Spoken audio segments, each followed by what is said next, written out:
സംസ്ഥാന ടൂറിസത്തിന് പുത്തൻ നാഴികക്കല്ലായി കൊല്ലം ചടയമംഗലത്തെ നേച്ചർ പാർക്ക് 100 കോടി രൂപ ചിലവിലാണ് നേച്ചർ പാർക്കിന്റെ നിർമ്മാണം പൂർത്തിയാക്കുന്നത്. സംസ്ഥാന ടൂറിസത്തിന് പുത്തൻ നാഴികക്കല്ലായി മാറാനൊരുങ്ങുകയാണ് കൊല്ലം ജില്ലയുടെ കിഴക്കൻ മേഖലയിലെ ഐതിഹ്യ പ്രാധാന്യം നിറഞ്ഞ ചടയമംഗലം പാറയ്ക്ക് മുകളിൽ നിർമ്മാണം പൂർത്തിയാക്കുന്ന നേച്ചർ പാർക്ക്. 100 കോടി രൂപ ചിലവിലാണ് പാർക്കിന്റെ നിർമ്മാണം പൂർത്തിയാക്കി വരുന്നത്. ജനുവരിയോടെ പാർക്ക് സഞ്ചാരികൾക്കായി തുറന്നുകൊടുക്കാമെന്ന പ്രതീക്ഷയിലാണ്. ലോകത്തെ ഏറ്റവും വലിയ പക്ഷി ശില്പം എന്ന ഖ്യാതിയാണ് ചടയമംഗലം ജഡായു പാർക്കിന്റെ സവിശേഷത. ചടയമംഗലം ജംഗ്ഷന് സമീപം 79 ഏക്കർ സ്ഥലത്ത് സമുദ്രനിരപ്പിൽ നിന്നും 3000 അടി ഉയരത്തിലാണ് ജഡായു പാറ സ്ഥിതി ചെയ്യുന്നത്.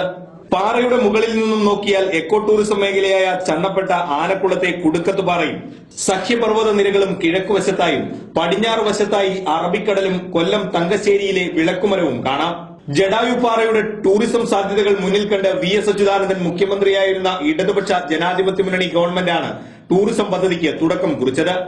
പിന്നീട് വന്ന UDF ഗവൺമെന്റും പദ്ധതി മുന്നോട്ട് കൊണ്ടുപോയി. ഹൈടെക് സംവിധാനത്തിലൊരുക്കിയ ജഡായു ശില്പത്തിന്റെ ചിറകിലൂടെ അകത്ത് കടന്ന് കണ്ണിലൂടെ വിദൂര കാഴ്ചകൾ കാണുവാൻ കഴിയും. 70 അടി ഉയരത്തിലാണ് ശില്പം നിർമ്മിച്ചിരിക്കുന്നത്. ആധുനിക സംവിധാനത്തോടു കൂടിയ ഡിജിറ്റൽ മ്യൂസിയവും 6D തിയേറ്ററും ശില്പത്തിനു കീഴിൽ ഒരുങ്ങുന്നുണ്ട്.